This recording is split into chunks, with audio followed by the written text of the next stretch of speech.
एक बार घर की चार दीवारें आपस में बात कर रही थी।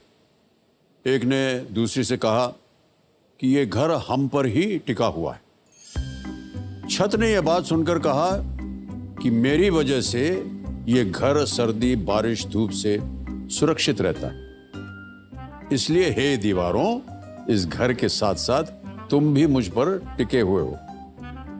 छत के ये कहते ही दीवारों और छत के बीच कहासुनी हो गई, और जब बात हद से ज्यादा बढ़ गई तो फर्श ने उन्हें फटकार लगाते हुए कहा, वैसे तो मैं भी ये कह सकता था कि अगर मैं ना होता तो ना दीवारें होती और ना ही छत होती, लेकिन मैंने ऐसा कहा नहीं। पता है क्यों? क्योंकि हम तीनों का अकेले कोई अस्तित्व नहीं है। जब हम मिलते हैं तब जाकर घर जो है वो पूरा होता है। डुबकियां सिंधु में गोताखोर लगाता है, जा जाकर खाली हाथ लौट कर आता है। मिलते नहीं सहज ही मोती गहरे पानी में, मिलते नहीं सहज ही मोती गहरे पानी में। मुट्ठी उसकी खाली हर बार नहीं होती, कोशिश करने वालों की कभी हार नहीं होती। अपने शब्द और समय को बहुत ही सोच समझ कर खर्चिएगा, वो दोबारा लौट कर नहीं आता।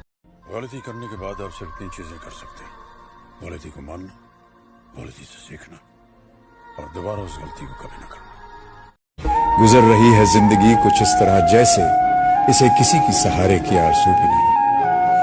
न कोई राह, न मंजिल, न रोशनी का सुराग। भटक रही है अंधेरों में जिंदगी मेरी, इन्हीं अंधेरों में रह जाऊंगा मैं कभी खोकर।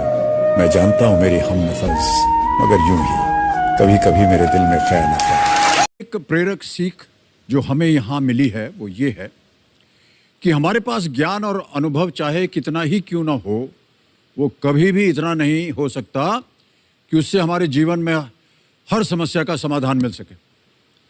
अब यदि ऐसा है तो फिर समाधान कैसे? सच ये है कि ऐसी कोई समस्या नहीं है जिसका समाधान निकालने का हम प्रयत्न नहीं कर सकते, है कि नहीं? ज्ञान वो इन्वेस्टमेंट है जिसका डिविडेंड यानी मुनाफा जीवन के अंत तक मिलता रहता है। जब तक न सफल हो नींद चैन को त्यागो तुम, जब तक न सफल हो नींद चैन को त्यागो तुम। संघर्ष का मैदान छोड़कर मत भागो तुम। कुछ किए बिना ही जय जयकार नहीं होती, कोशिश करने वालों की कभी हार नहीं होती।